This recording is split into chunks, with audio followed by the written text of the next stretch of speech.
Welcome to April, the month of showers. The month where summer is tantalisingly close, winter is an almost distant memory.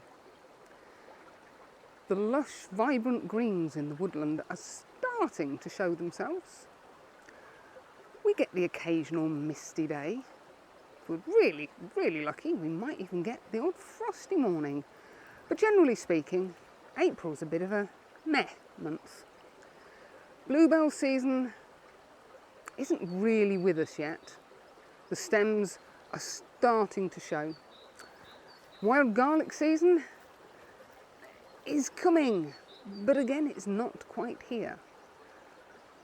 But the woodland is filled with birdsong. And we also have the school holidays. 2 whole weeks where you can't go anywhere because it's too blooming busy. I don't like April.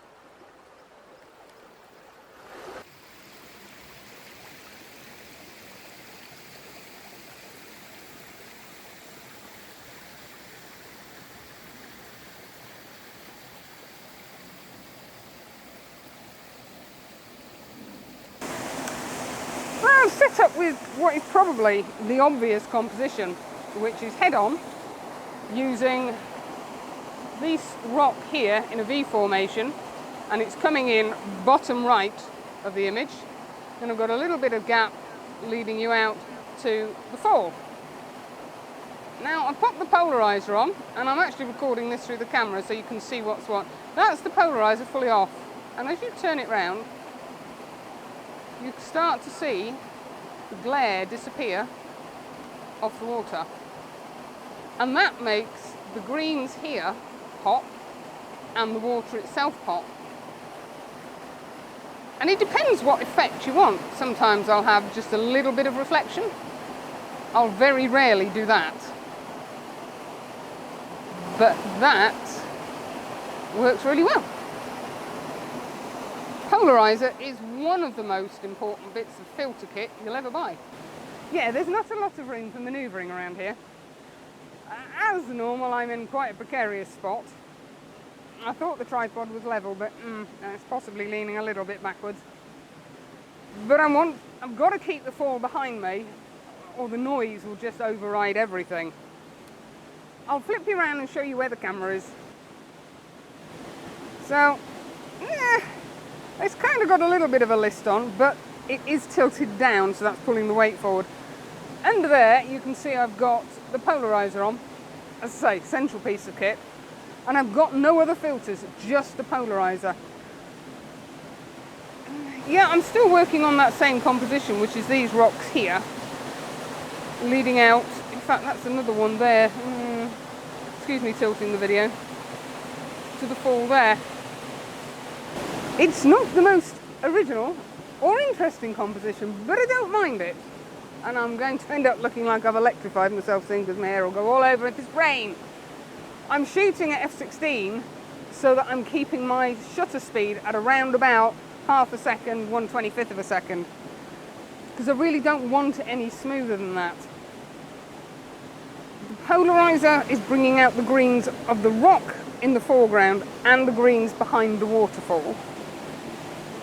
I've got the white balance set at 55-60, something like that, slightly under normal daylight, which is 58-80.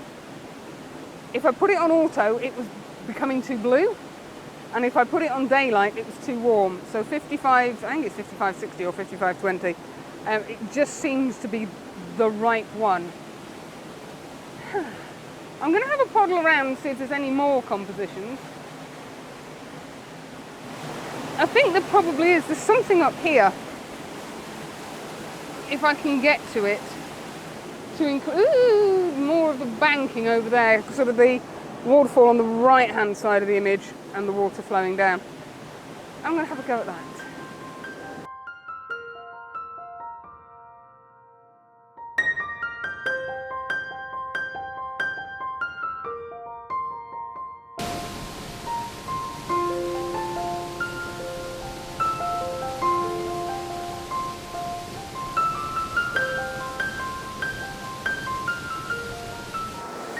Well, before I poddled around behind you, I thought I'd have a poddle out into the middle of the stream. I'm going to try and hold my hand in front of the mic to see if that helps. And just for shits and giggles, I thought I'll put the 6-stop on. And I actually quite like the resulting image. I've had to change some of my settings. I have the white balance on 6670. I've dropped down to f9 so it's not too long, and I'm at 13 seconds. The composition, I have rocks coming in from the right, this rock coming in from the left, as well as the main fall. There's a little bit of a water trail coming down here. It's not huge, but it shows up better with the 6-stop on than it did just normally, or just using the Polarizer. I'm still not 100% happy with the white balance. There's still a hint of blue. So I've just upped the white balance. Oh, sorry. And we'll see what that does. Now, because the light is, there's no canopy up here, and I'm on a 13-second exposure with a 3-second delay. Because there's no canopy of trees above us, I am getting light coming in. That's better. Yeah, that doesn't need to be as long now, so we'll go down to 10 seconds. It's bizarre. I changed the white balance and the exposure time changes. I'm sure there's a very technical explanation for that, but I've yet to find it. So I've just dropped down to 10 seconds. Just a very small amount of blowing in the centre of the fall. But the nice thing about this fall is, oh, there we go. As well as the main fall, that's better. Yes, I like that. As well as the main fall, which is gushing down, there's little trails of water behind, which even on a long exposure, long exposure, you don't lose. Yeah. As I say, when you're in a place like this, and I apologise if I'm teaching my granny to suck eggs, when you put your foot down, put it down flat. Don't go down on tippy toes, because if you hit a slippy bit, your toe's just going to go.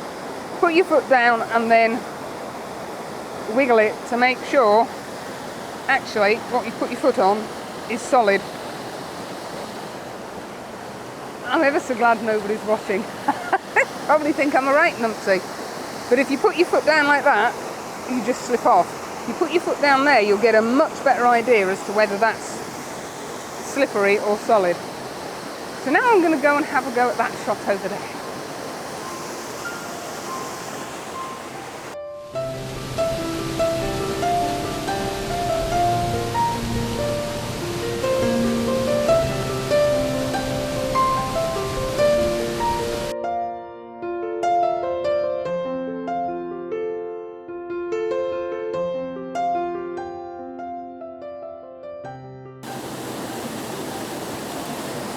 And even now, I'm not convinced, sorry, I'm still trying to shield the mic, that I've got exactly what I've had in mind. It's this rock here. And as you can see, I'm balancing very precariously on the edge of the rock, really down low. And I'm in portrait orientation, because all I want is this rock and the fall behind it. Now, this rock here just keeps getting in the way. It doesn't matter how I position the rock, that rock, this one keeps getting in the way. If I move over here and the rain's just started again, which is really annoying, oh, excuse me, I'm getting too much of that fall when all I want is this bit. But I think, oh, it is raining a lot. I think I'm going to have to live with what I've got. I'd envisaged it as a square crop, so I changed the camera format to square crop. And then it didn't work. I think it's a 10x12. I think that's what I'm going to go for in post. Might have to put my hat on.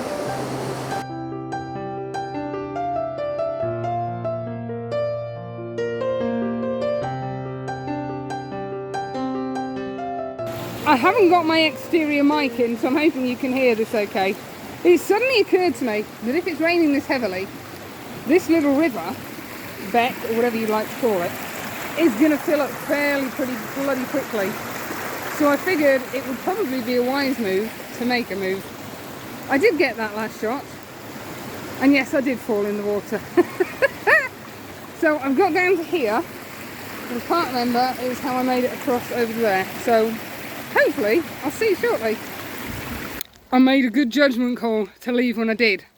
On the way up, the water in my boot, on my boots, was just about maybe 1.5 inches, 2 inches above my ankle. Have a look at this. Yeah. That was beginning to get a lot deeper. I'll catch up with you in a minute when I've got rid of all this wet gear. Oh, I am absolutely soaked through. Yea gods, that synthetic down jacket I've got is showerproof. It's not waterproof. As I say, it was a good move or a good decision to move when I did. I think if I'd have left it another 10 minutes, with the way this rain's coming down, I would have been in deep trouble. And there really was no way up the cliff sides. It was just mud and slippy stuff, so that wouldn't have been good. Anyway, so I'm going to be returning to my usual format of being a fair weather photographer next weekend. I don't mind snow and I don't mind cold. And I'd take wind over that lot. That was horrific. I couldn't talk to you while I did that last shot.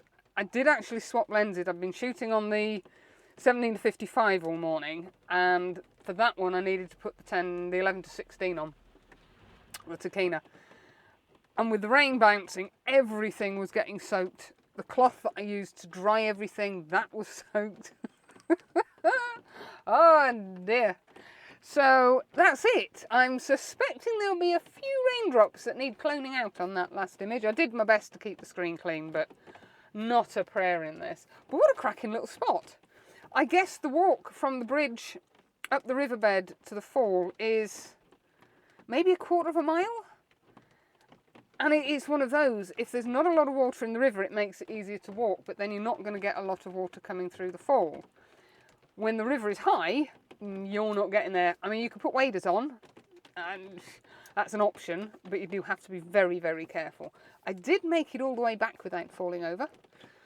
It got close at times, but I will confess that I did end up on my backside when I was trying to line up for the last shot. Luckily, I'd not got anything in my hands, so I managed to save myself, but I did get a wet bum. So that's me done. I'm going to turn the heating up, drive home, dry out, and sadly get ready for work tomorrow, because tomorrow is Tuesday that thinks it's a Monday because today's Bank Holiday Monday.